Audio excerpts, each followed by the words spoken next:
The Super Nintendo Entertainment System, largely touted as one of the greatest consoles of all time, absolutely dominated the early 90s. Home to some of the greatest titles Nintendo ever published, the SNES was a giant step forward in home consoles. Games like A Link to the Past, Super Mario World, Super Metroid, and Final Fantasy VI, or 3 depending on where you're from, showed the world that gaming was moving leaps and bounds into the future. Quite a few composers really made a name for themselves on the SNES too, notably people like David Wise for the Donkey Kong Country series, Koji Kondo for the Mario and Zelda games, and my personal hero, Nobuo Uematsu, for his incomparable Final Fantasy music. But a lot of soundtracks went unnoticed, which is very much a shame because there are many that truly deserve recognition for masterfully crafted music. And today, we will be taking a look at 3 Super Nintendo games that had soundtracks that truly aren't spoken about enough.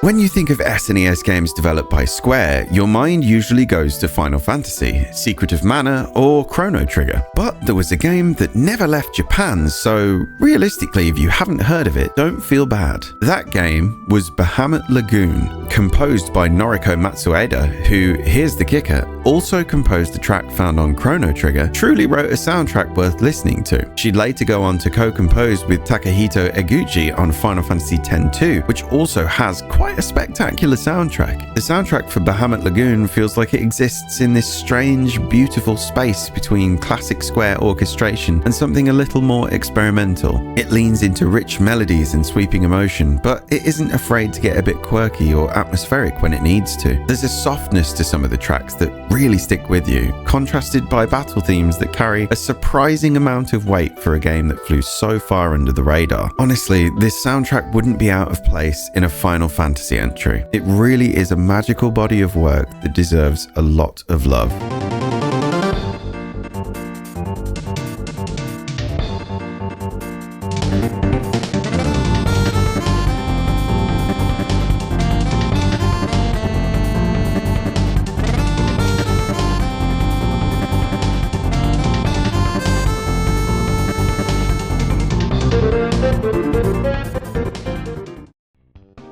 If Bahamut Lagoon was a hidden gem stuck in Japan, the next game is a little different. It was there at the launch of the SNES in North America, quietly showing off what the system could do, just not in the way most people expected. Pilot Wings wasn't about saving the world or going on some grand adventure. Instead, it gave you a jetpack, a hand glider, a cockpit, and said, "Alright, go and fly." Paired with that gameplay was a soundtrack that perfectly captured the feeling of flight in a way that very few games had at that point. Composed by Soyo Oka, the music in Pilot Wings leans heavily into jazz-inspired arrangements and laid-back grooves. It's smooth, almost breezy at times, and fits the open sky aesthetic like a glove. There's a real sense of space in these tracks. You can almost feel the air around you as you glide through each mission. It's not trying to overwhelm you or push your adrenaline. Instead, it's encouraging focus, patience, and a quiet confidence. What makes this soundtrack stand out is how different it feels compared to other SNES titles of the time. While most games were going big and bold, Pilot Wings kept things restrained and stylish. The instrumentation feels clean and deliberate, with melodies that drift rather than demand attention. It's the kind of music that sneaks up on you. You might not notice it at first, but after a while, you realize it's doing a lot of heavy lifting in shaping the game's atmosphere. And honestly, that's probably why it gets overlooked. It's quite subtle. It doesn't scream for recognition like some of the more iconic soundtracks of the era, but spend some time with it and you start to appreciate just how well crafted it really is. It captures a feeling, freedom, calm, and just a hint of tension when you're lining up the perfect landing, and it does so with effortlessness that still holds up today.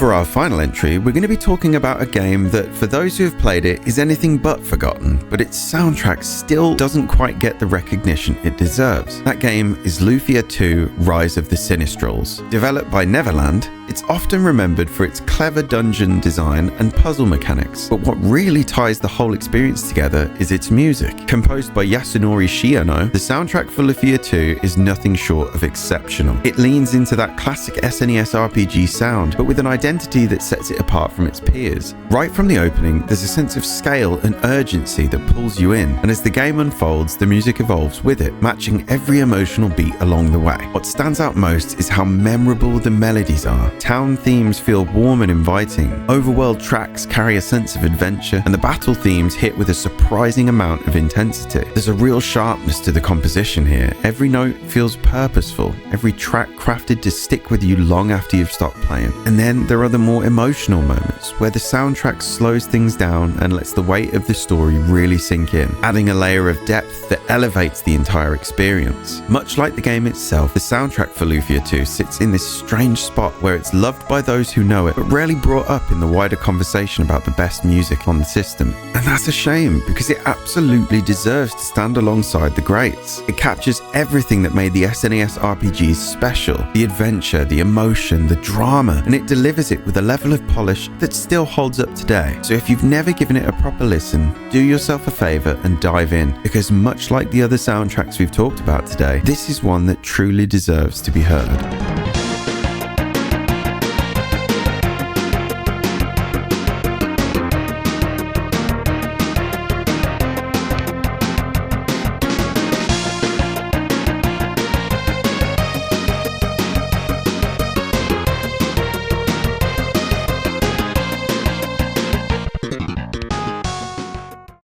Beyond the all-time classics everybody already knows, there's this huge catalogue of music that never really got its moment in the spotlight, but absolutely should have. Because when you dig into it, you start to realise just how much care and creativity went into these soundtracks. Composers weren't just filling space, they were building atmosphere, shaping emotion, and in a lot of cases, quietly pushing the limits of what the hardware could even do. Whether it's the emotional depth of Bahamut Lagoon, the smooth weightlessness of Pilot Wings, or the bold, memorable themes of Lufia 2, there are moments of soundtracks that stick with you, even if you didn't grow up with them. And that's really the takeaway here. There's still so much incredible SNES music out there waiting to be discovered. So if you've got a favourite that doesn't get talked about enough, let me know. I'm always up for hearing something new. Thanks for watching. I'll see you next time.